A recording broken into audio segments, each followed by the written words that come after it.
think to answer this question, I need to go a really long way back in Northlane's history. And we, not many people know, but we have an EP that's very, very old, called Hollow Existence. And when we recorded that, I sort of said to the guys, like, you know what, if we're going to do this, I'm only going to do this if we do everything that we can to get as far as we can playing music, because my time isn't worth it if we don't give it 100%, and either is any of yours. We're just wasting it, you know? So from that moment forward, we did everything in our power to play to as many people as we could. And, you know, back then it was a bit hard for us because a lot of promoters weren't really interested in having us on their shows. Like, clubs wouldn't book us in cities, so I just started booking shows in all these tiny little towns in Australia, and we bought our own van because we were too young to hire one, and we would just drive like 12 hours to play to like 20 people, and then drive and sleep in the van and hit a few kangaroos along the way. But it was really shit back then, honestly, and we spent so much money trying to get our sound out, but it paid off because people noticed how hard we were working. And you know, eventually what happened is we recorded our first album. Once again, no one was interested in it. We shopped it to a number of different labels and we didn't have any takers, and then out of nowhere Unified decided they were interested in us. And ever since they signed us, we'd started getting offers from all these bands. Like, I remember the first big support we did was Suicide Silence, and like, yeah, we'd never played to more than about 100 people before that, so it was pretty unreal. But you know, I do feel like we obviously owe something to every band that's ever believed in us and decided to take us out. But you know, it wasn't always this good.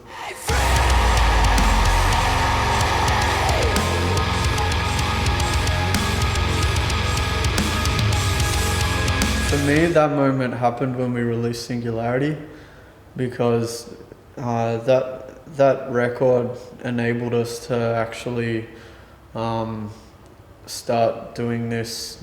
I guess you could call it as a job, but it was the record that changed us from a bunch of amateurs trying to tour and play music to a band that would go overseas and tour and, you know, start to build a fan base around the world and, you know, make a very modest but some sort of a living off playing our music. And I think, like, it, you know, for different people there's different things that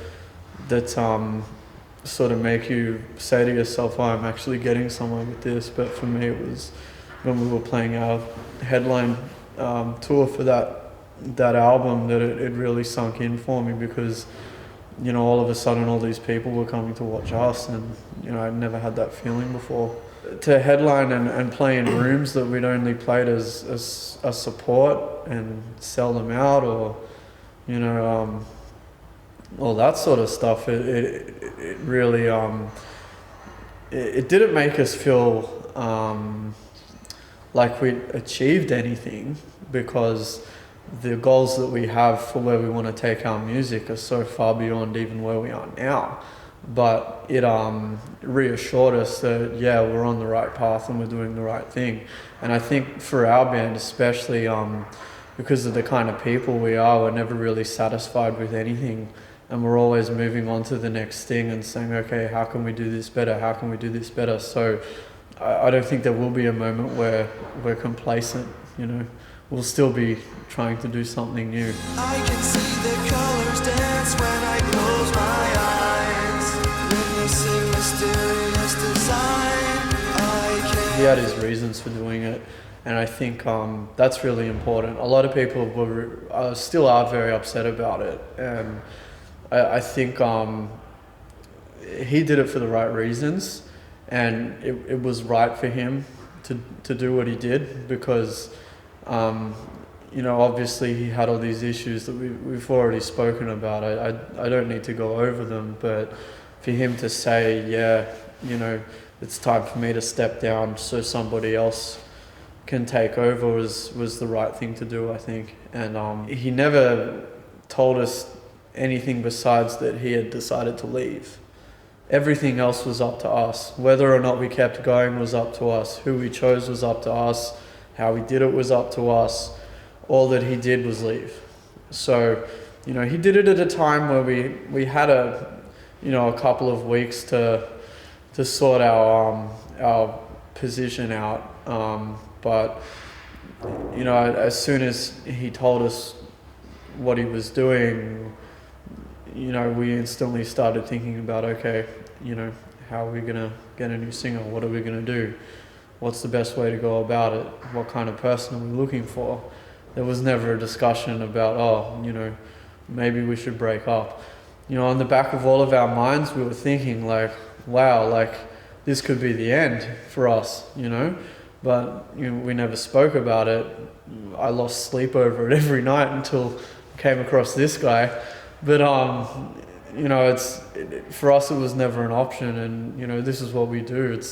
I'm not going to find a new career just because I've hit a fork in the road, you know, or have a hurdle to climb over. Can't you see the joy of life is right before your eyes? And implicit in love, take a chance. We have toured with Parkway Drive before. We did the very first tour we ever did in Australia. They took us on a few shows of the tour, and I don't think we really met them. I met had a few conversations, but then we did a headline tour for Atlas as a support with I Killed the Prom Queen as well, and we got to know him a little better on that. And so this is our third time touring with Parkway Drive.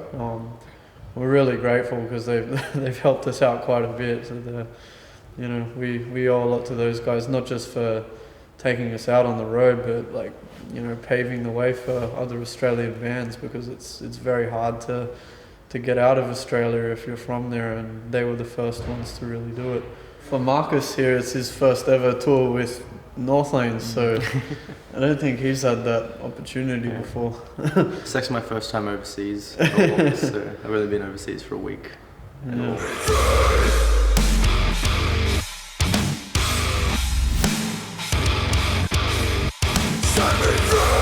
I remember when I first heard their band, I was like, what the hell is this? This is so cool, because I really liked like they call it like the Gothenburg sound, like those bands like In Flames and At the Gates and that sort of stuff. And then there was like that new wave of like metalcore coming out, which was like your Killswitch Engage or whatnot, and they sort of blended the two, but it was like Aussie.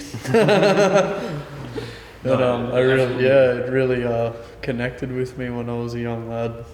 It still kind of does, you know, it's cool. When Killing With a Smile came out, I remember seeing the video for Smoke 'em on TV, which is pretty weird in Australia as well, for that to be on back in that time as well. So yeah, I remember seeing that and just losing it. It was so good. So I've seen them in like sports halls when they just put out Killing With a Smile, and like the first time they came to Sydney, played to like 50 people or something. I saw them in like a basketball stadium once, like tiny PA, and just like 1,000 kids there. It was so dangerous. Yeah, it was cool.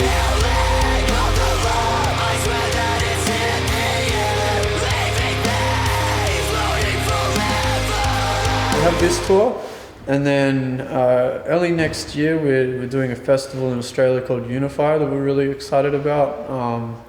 And shortly after that, we'll have a 5 or 6 week US and Canadian tour with August Burns Red and Miss May I, which is cool because the first tour support we ever had was August Burns Red in Australia. It was the very first big tour we got, was that one. So it'll be cool to see those guys again and do that tour. And then as soon as that finishes, we head to the studio to record our next album.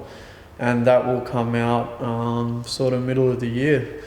right now it's, I would say, between halfway and 2/3 written, and we're really happy with how it's sounding. It's I think Rot was a good sort of halfway point between where this album's going to take our listeners musically, because there will be some moments that are different to anything you've ever heard from us before, but there'll still be a lot of moments on that record that people will be familiar with, and having Marcus as well gives us a fresh palette to work with as far as vocals go. We're really excited about that.